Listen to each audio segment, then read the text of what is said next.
بسم اللہ الرحمن الرحیم۔ گرامی قدر سامعین و ناظرین، اللہ رب العزت نے جناب رسول اللہ صلی اللہ علیہ وسلم کو جب معراج کا سفر کروایا اور جناب رسول اللہ صلی اللہ علیہ وسلم نے آسمانوں کی بھی سیر کی، تو ہر آسمان پر مختلف انبیاء کرام علیہ السلام سے حضور اکرم صلی اللہ علیہ وسلم کی ملاقاتیں بھی ثابت ہیں۔ تو ہر ایک آسمان پر کسی ایک نبی سے ملاقات، اس میں کس بات کی طرف اشارہ ہے وہ آپ کی خدمت میں پیش کر رہا ہوں۔ چنانچہ پہلے آسمان پر جناب رسول اللہ صلی اللہ علیہ وسلم کی ملاقات معراج کے موقع پر حضرت آدم علیہ نبینا علیہ السلام سے ہوتی ہے۔ اس ملاقات میں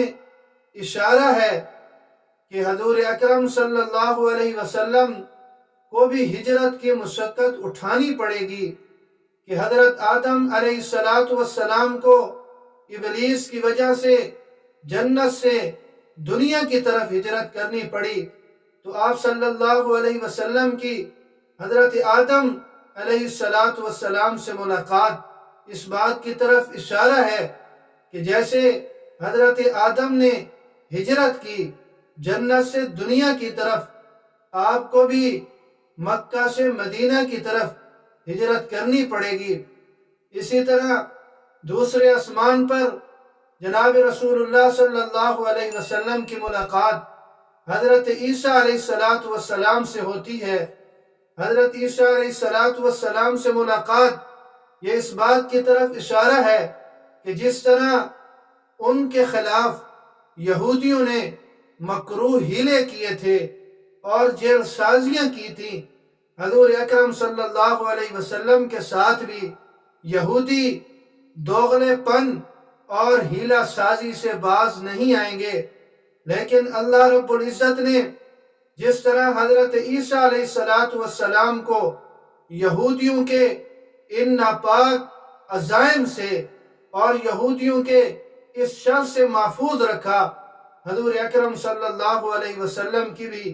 اللہ رب العزت حفاظت فرمائیں گے۔ اسی طرح تیسرے آسمان پر جناب رسول اللہ صلی اللہ علیہ وسلم کی ملاقات حضرت یوسف علیہ السلام سے ہوتی ہے۔ حضرت یوسف علیہ السلام سے ملاقات یہ اس بات کی طرف اشارہ ہے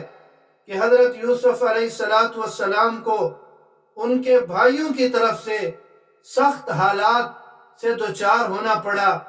سخت حالات پیش آئے، لیکن اللہ رب العزت نے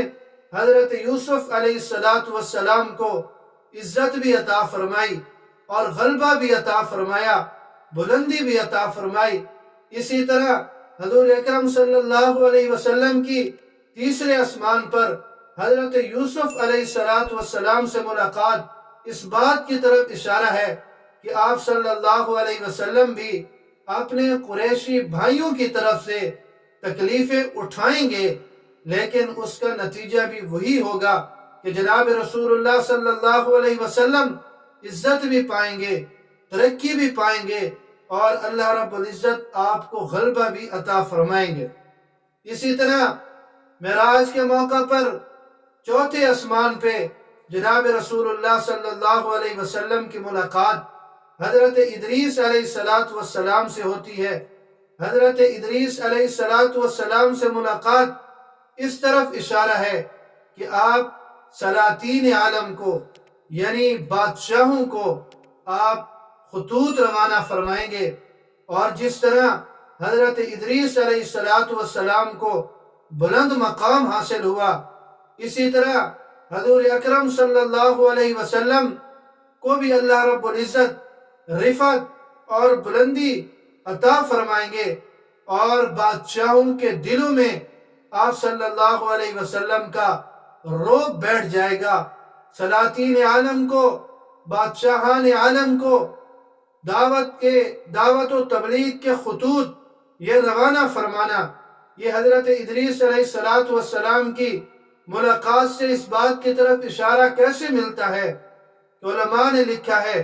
کہ حضرت ادریس علیہ السلام خط و کتابت کے اول موجد ہیں، تو حضرت ادریس علیہ السلام سے ملاقات اس بات کی طرف اشارہ ملتا ہے۔ اور اسی طرح 5ویں آسمان پر جناب رسول اللہ صلی اللہ علیہ وسلم کی ملاقات حضرت ہارون علیہ السلام سے ہوتی ہے۔ حضرت ہارون علیہ السلام سے ملاقات میں اس بات کی طرف اشارہ ہے کہ جس طرح سامری اور بچڑے کی پوجا کر کے مرتد ہونے والے جو لوگ تھے وہ جرم ارتداد میں قتل ہوئے تھے، اسی طرح جناب رسول اللہ صلی اللہ علیہ وسلم کی حضرت ہارون سے ملاقات اشارہ ملتا ہے کہ جنگ بدر میں وہی ہوا کہ 70 قریشی وہ سردار قتل ہوئے اور 70 بڑے سردار وہ قید ہوئے اور ارنیین ارتداد کے جرم میں یہ قتل ہوئے۔ تو یہ ان باتوں کی طرف اشارہ ملتا تھا۔ اور اسی طرح 6 آسمان پر جناب رسول اللہ صلی اللہ علیہ وسلم کی ملاقات حضرت موسیٰ علیہ السلام سے ہوتی ہے۔ حضرت موسیٰ علیہ السلام سے ملاقات اس بات کی طرف اشارہ ہے کہ جس طرح ان کو اللہ رب العزت نے جہاد کا حکم دیا تھا اور جہاد کی برکت سے آپ کے نائبین نے ملک شام فتح کیا تھا، اسی طرح جناب رسول اللہ صلی اللہ علیہ وسلم کو بھی جہاد کا حکم عنایت کیا جائے گا اور آپ صلی اللہ علیہ وسلم کے نائبین بھی ملک شام کو فتح کریں گے۔ اور اسی طرح 7ویں اور آخری آسمان پر جناب رسول اللہ صلی اللہ علیہ وسلم کی ملاقات حضرت ابراہیم خلیل اللہ علیہ السلام سے ہوتی ہے۔ حضرت ابراہیم خلیل اللہ علیہ السلام سے ملاقات میں اس بات کی طرف اشارہ ملتا ہے کہ آپ کو بیت اللہ کا حج نصیب ہوگا